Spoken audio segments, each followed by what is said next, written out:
Hey guys, in today's video, I bring you an unbelievable story that will shake everything you believe about God and life after death. Let's meet Thorn Blackwell, a young college student who fell off a cliff during a storm and had a life-changing, near-death experience. On the other side, he was enveloped by a golden light and received a shocking revelation. God is nothing like what religions teach. What he saw and felt on this other plane will make you rethink everything. So before we start, leave your like, subscribe to the channel so you don't miss any content like this, and activate the bell to receive all notifications. And tell me here in the comments, which city are you watching this video from? Now, prepare yourself for this powerful and eye-opening journey. I always felt like there was an emptiness pulsing inside me, a silent restlessness that pushed me to question everything I believed. Since childhood, traditional teachings and ready-made answers from classes and books seemed insufficient to fill this space. Amid parties, casual conversations, and a routine that never seemed to reveal the mysteries of existence, I, Thorn Blackwell, began to realize that something in me was crying out for something beyond the predictable. During one of those nights, when the world seemed to be immersed in a silence that only solitude can provide, I remembered the words of a teacher who once commented, "Life is a succession of enigmas, and each of us must seek our own answer." These words echoed in my mind, making me wonder if there was something more, if the truth was hidden somewhere beyond the limits imposed by everyday life. In conversations with friends, I often questioned the depth of the dogmas and beliefs that seem to define human existence. "Don't you feel there is something greater, something that transcends what we have been taught?" I asked, while they laughed and reaffirmed the normality of university life. Even so, the echo of my doubt persisted. Amid this atmosphere of conformity, the call for change began to become irresistible.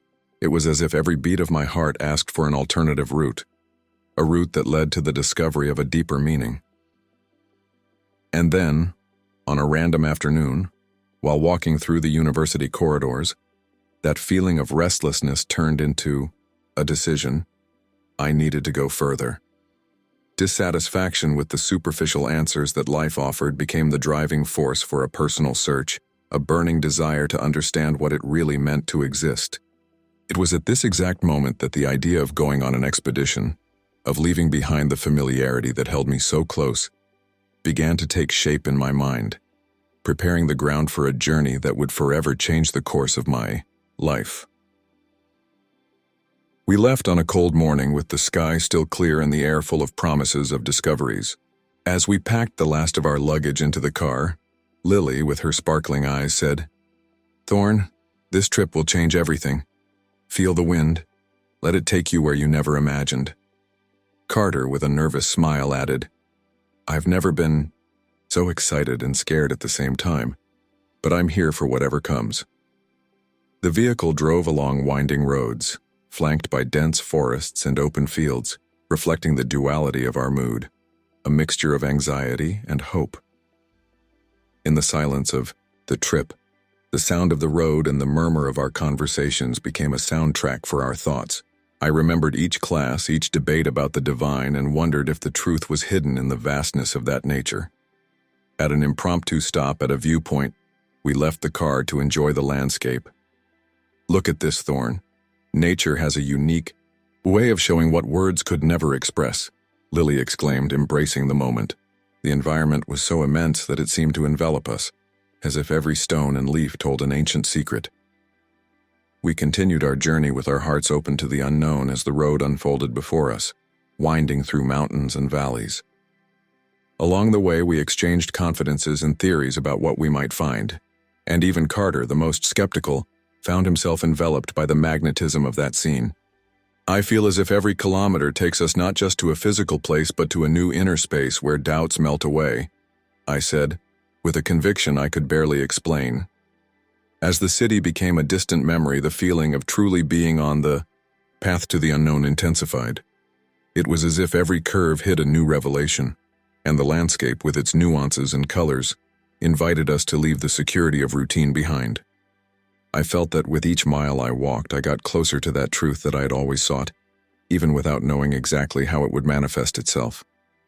We arrived at the place that the locals called Mirante da Alma in an afternoon of intense colors where the sky mixed with the radiance of the mountains. When I got out of the car, I felt an inexplicable reverence, as if the place itself held ancient secrets. We set up camp near the cliff, and every movement was filled with an almost mystical aura. While Lily organized the tents with serene dexterity, Carter and I walked around, marveling at the vastness that unfolded. "Do you feel that, Thorn?" "It's as if the air is filled with untold stories," Carter commented, his eyes fixed on the horizon where the sun was beginning to leave. The scene enveloped us with a peculiar energy. The subtle sound of the wind caressing the leaves and the distant murmur of the river made up a natural symphony that seemed to guide our thoughts. During that brief walk, Lily stopped before a peculiar rock, almost as if it was destined to be an altar. "This is the heart of this place," she said with a voice that mixed certainty and emotion, as her fingers gently slid over the cool stone surface. I, absorbing every detail, felt that that moment transcended the ordinary and brought us closer to a deeper reality. Gathered around a campfire that would soon come to life, we shared stories and secrets, each word imbued with a silent desire to understand the essence of existence. The crackling flames reflected our attentive eyes, and the dancing shadows seemed to echo ancient legends of the place. It is here, in this encounter between earth and sky, that the soul reveals itself, I murmured, feeling that my doubts were beginning to dissipate in the face of such beauty. The atmosphere, filled with expectation and a slight touch of melancholy, made time seem to stretch, as if every second there was an eternity of introspection. The connection with the environment was palpable, and each of us, in our own way, surrendered to this silent encounter with the mystery of the universe. The words, gestures, and looks exchanged that night created an invisible link between the group and the enigmatic Mirante da Alma. Darkness suddenly broke out, breaking the calm that reigned in that sacred place. We were gathered around the campfire when the first dense clouds began to gather on the horizon. The murmur of the wind turned into a piercing whistle, announcing the arrival of a merciless storm. As Lily pressed the tent buttons with shaking hands, Carter exclaimed, "Quickly, Thorn, the wind is getting unbearable." His eyes reflected contained panic, but at the same time, the determination to protect the group. I tried to remain calm, ordering everyone to get ready to take shelter, even though I knew deep down that nature that night had plans of its own. The storm broke out with full force, and in a matter of moments, the sky, previously illuminated by the last remnants of twilight, was filled with lightning and deafening thunder. The rain fell in torrents, turning the ground into mud and dragging with it everything that dared to remain still. During the confusion, a violent gust destroyed what we had organized. The tent, as if made of paper, was ripped from the ground. "Careful, Thorn," shouted Lily as the wind became an uncontrollable whirlwind, throwing us in unpredictable directions. I found myself fighting the relentless force of nature, holding on to a stake with inhuman strength as every second became an eternity. The raindrops hit my face furiously, mixing with the muffled screams of our efforts to hold on to what was left of our makeshift shelter. Amidst the chaos, I noticed that for a brief moment all sounds ceased, as if the storm itself was pausing to demonstrate its power. "Listen," I murmured, my voice breaking. "It's as if the world is suspended, waiting for something beyond us." As the clouds moved in an almost choreographed way, I tried to understand the meaning of that abrupt silence, mixed with the incessant roar of nature. The feeling was that we were at the epicenter of a transformation, where the universe was revealing itself in its most raw and primordial form. The rain, the wind, the fury of the elements. Everything conspired to strip us of our masks and show us what really mattered: the essence, vulnerability, and strength of human beings in the face of the uncontrollable. Chaos took over the environment, as I saw myself being ripped off the ground. In an instant that stretched into an eternity, the wind carried me away, removing any control over my body.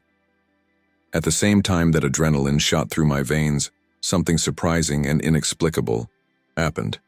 The pain and fear gave way to a deep calm, As if every cell of me was invaded by an indescribable peace, I almost couldn't believe what I was experiencing, as the sensation was of floating, of completely detaching myself from earthly ties. "Thorn," I heard a distant scream, as if time were unfolding in multiple layers, but my words were lost in the whirlwind. As it fell, reality seemed to fragment into patches of light and shadow, and each piece carried with it a subtle vibration. Instead of the despair I imagined I should feel, I was overcome by a feeling of lightness, as if I were being welcomed by an invisible presence. "Don't be afraid," whispered a voice that didn't come from anywhere in particular, but that seemed to echo from inside me. The sound was comforting, like the murmur of an old friend, and for a brief moment I understood that I was being led to a destination that transcended simple physics. As the fall continued, every detail was transformed into a spectacle of colors and feelings. The world beneath me became a moving tapestry, where the boundaries between heaven and earth blurred. It was as if I was being transported to a dimension where pain was irrelevant, and existence was reduced to the pure essence of life. In the silence that accompanied the intensity of the moment, I felt that this wasn't just a fall, it was the beginning of a journey into the unknown, where every second was filled with the promise of a deeper truth. As I let myself be carried away by this force, the sensation of floating and completely detaching myself from reality became almost hypnotic, and every fiber of my being opened up to what was to come. Golden light erupted with an intensity that seemed to dissolve all barriers between the visible and invisible worlds. The moment I surrendered to the flight, this clarity enveloped me like a tender hug, pushing away any trace of the chaos that had ripped me from the ground. The sensation was one of soft, comforting warmth that penetrated every fiber of my being, bringing with it a peace I had never experienced before. A voice, subtle and deeply familiar, whispered words of encouragement. "You are safe, Thorn. There is no pain here, only the love that transcends all barriers." His words echoed in my mind, blending with the golden glow that surrounded me, as the colors and shapes around me transformed into images of pure serenity and wisdom. With each passing second, I realized that that light was not just a physical manifestation, but a living presence that communicated with my soul, revealing forgotten memories and long-repressed feelings. Amid that luminous spectacle, I felt a deep connection with the universe, as if every particle, every sigh of the wind was synchronized with the rhythm of my heart. "Do not be afraid," the voice whispered, and I, in a mixture of amazement and gratitude, allowed myself to absorb every fragment of that revelation, understanding that I was being led to a place where existence expressed itself in its purest and most loving form.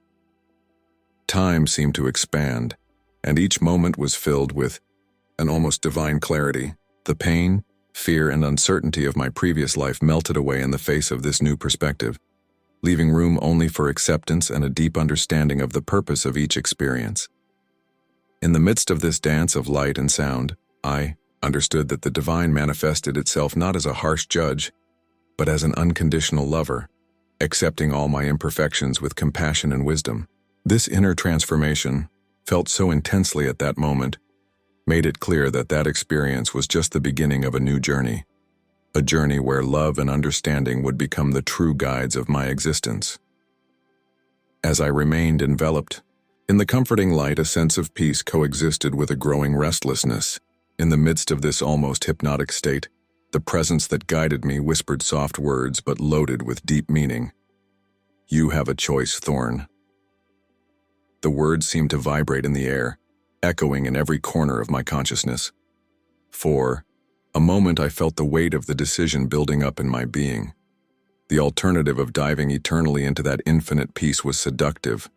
The idea of leaving behind the pain and dilemmas of the earthly world seemed like a perfect refuge. In the midst of this contemplation, the voice, serene and gentle, continued, "Here, in this state of love and light, there is no suffering, only absolute harmony."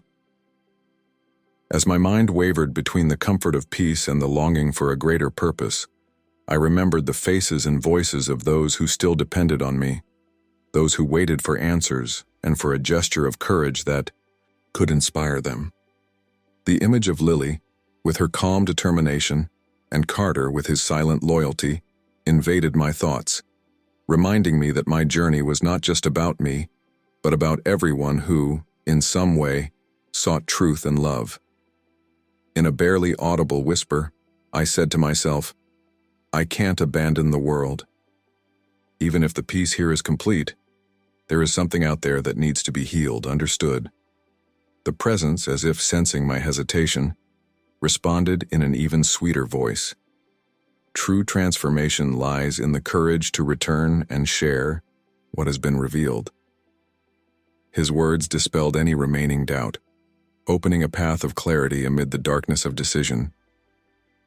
With my heart racing and my eyes still fixed on the golden light that surrounded me, I felt that the choice was not simply between two states, but rather about the responsibility of carrying forward a message of unconditional love. The existential dilemma turned into a call to transcend my own limitations and embrace the unknown, to return to the world with renewed purpose. It was at this moment of decision that, with all the courage I could muster, I chose to return to life in order to share this revelation that promised to illuminate not only my path, but that of all those who, like me, longed for a greater meaning in existence. When my eyes opened, the first sensation was one of strange vulnerability, as if I'd been torn apart and rebuilt at the same time. The constant sound of machines and the indistinct buzz of professionals around them mixed with a feeling of relief and confusion. I was lying in a hospital bed, and every beat of my heart seemed to herald a new chance at life. I still felt the remnants of the fall. The physical scars reminded me of what had happened, but the most impressive thing was the indelible memory of that golden light and the soft voice that had offered me a transcendent choice. Lily was there next to me, her eyes filled with worry and hope. "Thorn, you came back to us," she whispered, with the tenderness of someone who understands the depths of the soul. Carter, his face serious, kept a silent vigil near the door, ready to offer comfort and support. Every touch, every word resonated as a reminder that I still belonged in this world, even though something inside me had transformed beyond repair. In the midst of the physical pain and fatigue that plagued me, a sense of clarity began to emerge. I remembered every detail of the almost mystical experience with a clarity that contrasted with the usual confusion of my thoughts. "I saw something that cannot be described," I murmured, my voice weak but full of emotion, trying to put into words what my soul had been touched by. The doctors and nurses talked in low voices about vital signs and procedures, oblivious to the spiritual dimension that was unfolding inside me. But at that moment, even the white walls and sterile smells seemed to welcome the transformation that was taking place. As I rested, the soft light coming through the window reminded me of that loving presence. I realized that every mark on my body was a reminder not only of the risk I took, but of the courageous decision to return to share a love that transcends the physical. In hushed conversations with Lily and Carter, I expressed the urgency of bringing this new perspective to the world. "I can't stay here without doing something more," I declared with conviction, feeling that my mission expanded beyond the simple act of survival.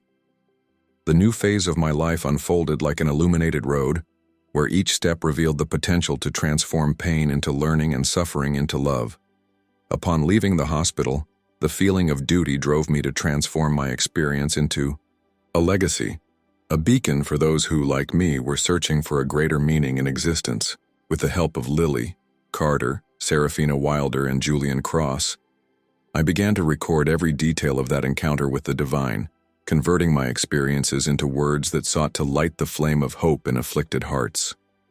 In meetings and conversation circles, he narrated with passion and vulnerability the moment in which the golden light was present, as if the universe conspired to reveal that each challenge, no matter how cruel it seemed, contained a vital lesson. Every scar, every pain, is a mark that we were alive, that we loved and were loved, I said, with the conviction of someone who had already touched the impossible. People listened attentively, and some eyes filled with tears, as if they found a mirror for their own internal battles.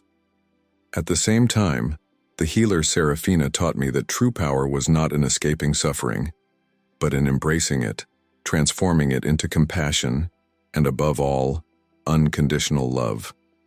That's how, in a small town full of stories of overcoming, I created a meeting and sharing center where those who felt lost could find shelter and guidance. Each session, each story became a hymn to resilience, celebrating the idea that true divinity manifests itself in mutual care and the ability to forgive and start over.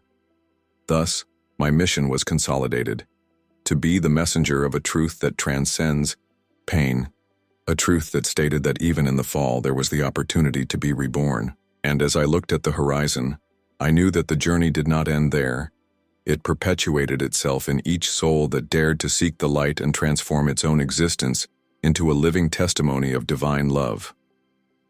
The golden light that had transformed me was now becoming a living legacy, a pulsating force that drove me to walk towards a new purpose. Upon leaving the hospital and returning to the city, I realized that each scar, each physical mark carried the memory of a rebirth, proof that the divine revealed itself in the vulnerability and courage to face existence.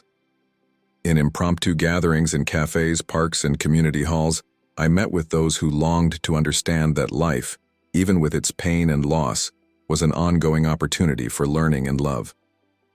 "Thorn, your story illuminates the darkness of so many hearts," said a young man, his eyes shining with the hope of someone who finally saw the possibility of transformation. With the unwavering support of Lily, who always believed in the power of new beginnings, and Carter, who silently inspired me to move forward, we founded a meeting center where stories mixed, forming a mosaic of overcoming and resilience. Serafina Wilder, the enigmatic healer, and Julian Cross, the mentor who had once challenged my certainties, began to guide the discussions and moments of reflection. In each conversation, the words exchanged became bridges that united souls, and personal stories, previously viewed with fear, were now celebrated as achievements of the human journey. The city, with its streets that pulsated with daily life, took on new contours with the presence of that center. Each encounter was a lesson that the true divine was not a distant and punitive entity, but an energy of unconditional love, which manifests itself in every gesture of solidarity. The divine is in the embrace that comforts, in the word that encourages, in the hand that extends without expecting anything in return, I stated, with the conviction of someone who has experienced the impossible and returned to share the beauty of rebirth. In this way, my legacy was created not only in the stories I tell, but in the transformation of each being who allows themselves to feel and start over.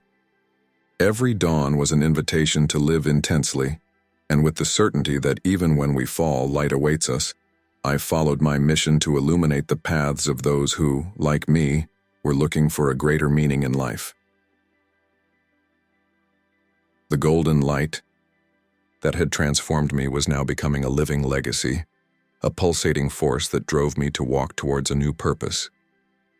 Upon leaving the hospital and returning to the city, each scar told the story of a battle won and a soul that refused to surrender.